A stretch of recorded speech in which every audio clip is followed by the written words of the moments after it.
What's up, guys? Welcome back to the channel. Here we are with another reaction. In this, we have Why Single Out India? Piyush Goyal. I hope I said that right. If I didn't, please forgive me. And Bush's UK trade minister on Russian oil. Ooh, I'm excited. Before we dive in, though, if you guys happen to enjoy, don't forget to subscribe, give the video a thumbs up. Also, if you would like to support the channel by becoming a member, all you gotta do is hit that join button to receive your exclusive benefits. Without further ado, let's get to it. All right. At least one minister is in a good position, Chris, because you did a trade deal with the United States Oh, and India. and India too. Yes. But I want to Well, I start was with. going to do India first. I wanted to come to him last because even though we've been paying a lot of attention over the last 9 months to what the United States is doing, but India was already doing this before it was mainstream. You were doing this kind of unique trade deals. Well, we recognized many years ago that we have to integrate with global markets. If we have to become a developed nation, living in isolation isn't going to do us any good. And COVID was another opportunity where everybody could reflect on how we can expand relations with trusted partners. And I remember earlier on, we used to do trade deals with countries which were really competitors to India. 21, we sat down and looked at our trading arrangements, and we realized that it'll be good to integrate with developed countries, with advanced economies.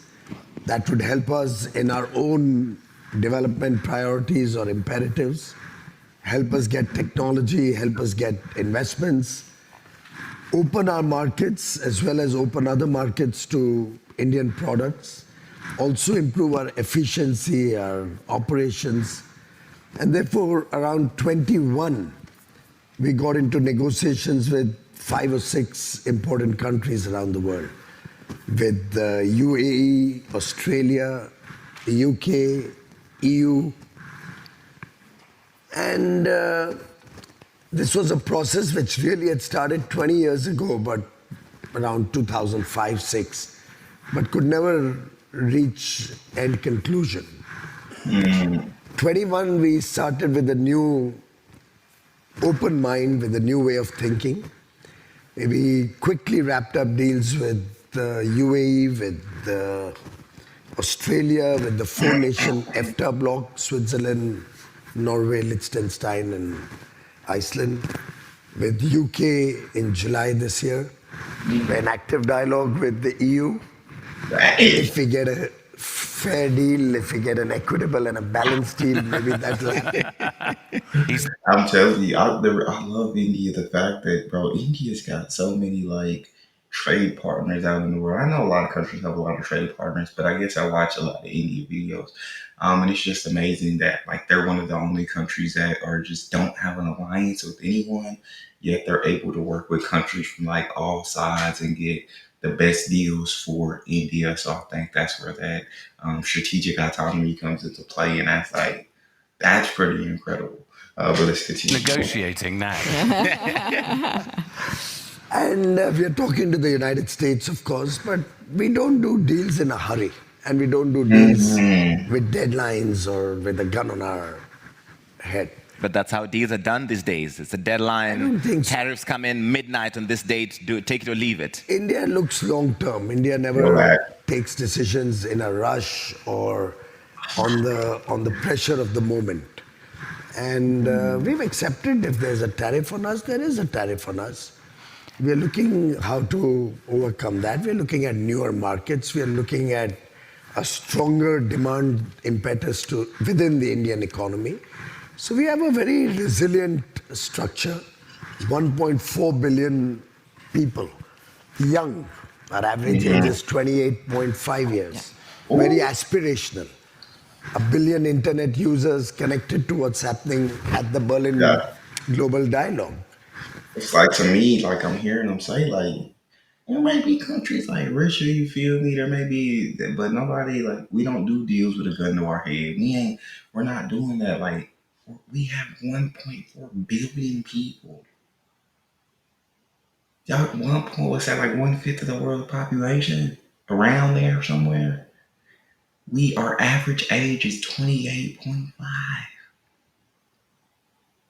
Countries may be ahead right now, but a lot of countries are starting to age out and they're seeing a little crisis going on. And when you go through that crisis, who are you going to turn to? We got the manpower. We got it. These countries, we look long term, not short term. Short term, you might have more power, but long term, you're gonna need us. You're gonna need us. And that's how we look in the long term. Ooh, talk to them. Aspiring for a better quality of life for their families. So they are not in a situation where they want to do suboptimal deals. We like to really look at the long term. We recognize that 20, 25 years from now will be a $30 trillion economy. And accordingly, we will negotiate based on the future. A trade deal is on the long run. Right. And we have to recognize the future and get the best deal for the country. How do you get that fair trade deal that is long-term looking in an era where you have a gun to your head, you have a deadline, you have to do it quickly because there will be major impacts? And there are also geopolitical concerns. If you don't stop buying this from this other country, then no, you won't do a deal with us. Well, I don't think India has ever decided who its friends will be based on any other considerations other than national interest. And I think if So plainly, you want to be told that you can't be friends with Russia. Somebody tells me tomorrow I can't be friends with the European Union, I won't accept that. Or somebody tells me tomorrow I can't work with Kenya, it's not acceptable to me. So I think we are all in it together. The decision whether to buy a particular product from a country is something that the entire world will have to take a call on. So I was reading in today's paper, Germany is asking for exemption from US sanctions on oil. Now these are UK already has sorted and probably got an exemption for procuring oil No. from the US. This is about the Rosneft deal, sanctions, I think, and we've sorted out the issues with Germany. We managed to do that very quickly, and I think the Americans will do something very similar. So then why single out India? Well, it's a specific subsidiary in relation to Rosneft. We also have a subsidiary in India of the Rosneft. Well, come and talk to us. My door is always. Oh, everything. Why I single out India is crazy. That all of them, I think all of them, like he's turned. India knows their vision long term. They can see, and I think a lot of other countries can see long term too. When you look at that population, when you look at that average age, when you look at what India is doing around the world, certain CEOs of major companies, and when you look at all of this, like they might not have the economy right now to compete with the US or China. But I think they know in the future that India will. But I love the thing about India. They're like, we're not trying to be the number one superpower. We want to shift powers into the world where everyone is more in cooperation with one another. Of course, we're going to put India first, as every country is going to put their citizens first. Completely understand. But we want to cooperate with the rest of the world to make this world a better place for all of us. And that's what I really love about India. And yeah, it's very hypocritical. Every day, everybody always trying to single out India. But everybody else be doing deals on the side and backdoor deals and even deals out in public that nobody says anything about. But only India. The only thing I'd say about speed is the world it's just a fact that we're interconnected now. We all tend to talk about goods when in trade, and lots of trade negotiations get a bit obsessed with goods, and sometimes it feels like it's the economies of 50 or 100 years ago rather than the economies of the next 50 or 100 years. And I want to go, if somebody's creating, for instance, a new video game, which will be if it's going to be a AAA game, it'll be a multi-billion pound investment across 15 years at least. Of course they're going to think about all the markets in the world, right, because they're going to be selling it digitally around the world. So what does trade look like in that environment? And of course, for us in the UK, financial services, that's a really important part of what we are able to offer to the world. I think still is a very important financial hub in the UK. The advantage of being close to the United States, but not being the United States. Close to the European Union, but unfortunately not members of the European Union. And I think that places us in a fairly unique position. But we can't hang around on deals. I was in Buenos Aires in Brasilia a couple of weeks ago, and we're looking at the Mercosur situation and how we could perhaps open negotiations with them. The EU took 25 years. That's madness in an era of rapid interconnectedness. Indeed. So, of course, I agree. I don't want false deadlines for deals, but we do need to work faster. And if there's one thing that Donald Trump has persuaded us, it is, come on, let's get on with it. Let's not hang around. And sometimes I think it is true, as has been referred to, that if you looked at the world 15 years ago, the world of trade and liberalization was growing. And now it feels as if that space has narrowed and narrowed for all sorts of reasons within individual countries. But actually, people in every country in the world listen to K-pop now. And they or to Kenyan music for that matter, or Nigerian, or whatever. Places that never had an opportunity to have a world audience now do. And we as politicians need to embrace that, not to run away from it. I feel like I absolutely get the point that he's making. Speed can be a good thing for sure, especially in an interconnected world. 25 years sounds to me. I've never been in politicians. I've never done trade deals. I've never been at the table. That sounds like a long time for a deal that had 25 years. To me, it just sounds so long. I feel like, but I also think speed can get you in trouble, right? Let's not, I like India's stance on, we're not going to do it rashly. We're not going to do it. Let us look over it, right?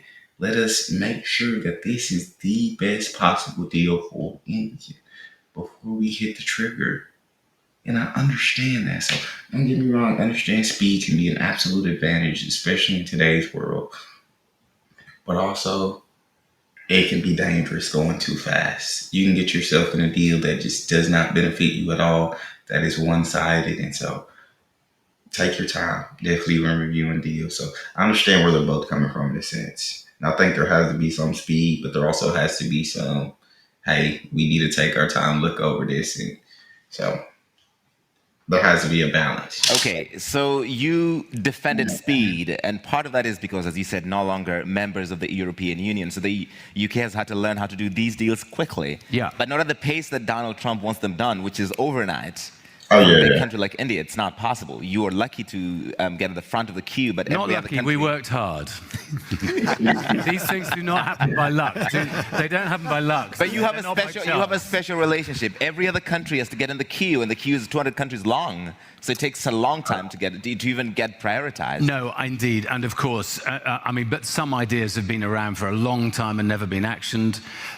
In relation to steel, for instance, I'm a Welsh MP. Next door to me is Port Talbot. The steel is a very important part of any developed economy, as in any other economy. You need it for defence. You need it for your own sovereign capability and for security. and so, of course, you don't want cheap steel dumped on you by others where it's been heavily subsidized unfairly, because the whole aim is to have free and fair trade. Sure. And just as you don't want forced labor in the supply chain, you need to address all of these issues. And of course, you've got to look at critical minerals and all of that. But so we in the UK, we've got to look at what the EU's just announced in relation to steel. But I don't think the UK is the problem for the EU in relation to steel. I don't think we're the problem for the United States of America either, and I don't think the EU is the problem for the United States either. So there must be a rational position, and sometimes we just need to bash heads together. But again, I'm in favour of doing these things swiftly. We can talk to each other every single day of the week. I'm very hopeful that we might come to a deal with the GCC over the next few days, and again, that's a deal that people have been trying to achieve for some period of time. I don't set false deadlines, but I mean, come on, we're just. I've only got one life. And how many of us just want to have these endless conversations where everybody's defending their own little corner of the world? And the world is bigger and our humanity is bigger. I think, I think they pointed out a really good point that I didn't think about, but it was like, yeah, like for you guys, you can do a quick deal because you have that relationship with the United States already. You have that, you have a privilege that the rest of us don't have. We gotta wait in the queue. He said a 200 country, we gotta wait in the queue. And so he was like, yeah, I understand that, but still, like there's deals that have been around for so long, but yeah. And then when it comes to these countries, like the U.S. coming from a place of power in their eyes are not going to, I feel like, always present a deal that's been mutually beneficial for both countries. But it's like, hey, y'all gonna get this little benefit, but we're taking this. And so it's like you also got to weigh that and decide is it worth it to do this deal? But I'd love to hear from you guys in the comment sections. What do y'all think? Do y'all think that deals need to happen faster, or do y'all prioritize taking your time? That's all we have. I hope that y'all enjoy. Don't forget to subscribe, give the video a thumbs up, drop your thoughts in the comment section. I'll see y'all next time.